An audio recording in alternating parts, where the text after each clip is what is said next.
Ya keçməzdən əvvəl kanala abunə olmağı və videonu bəyənməyi unutmayın.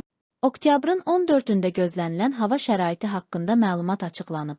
Ekologiya və Təbii Sərvətlər Nazirliyinin Milli Hidrometeorologiya Departamentinin Hidrometeoroloji Proqnozlar Bürosundan Bizim Yol infoya bildirilib ki, Bakıda və Abşeron yarımadasında yağmursuz keçəcək. Mülayim cənub-qərb küləyi gündüz arabir güclənəcək. Ekologiya və Təbii Sərvətlər Nazirliyi Ekologiya və Təbii Sərvətlər Nazirliyi havanın temperaturu gecə 15-18 dərəcə isti, gündüz 23-26 dərəcə isti, Bakıda gecə 16-18 dərəcə isti, gündüz 24-26 dərəcə isti təşkil edəcək.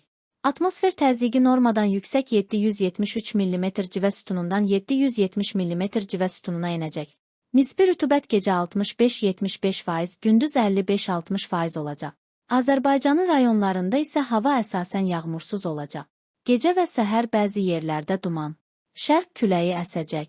Havanın temperaturu gecə 12-17 dərəcə isti, gündüz 25-30 dərəcə isti, dağlarda gecə 5-10 dərəcə isti, gündüz 15-20 dərəcə isti təşkil edəcək.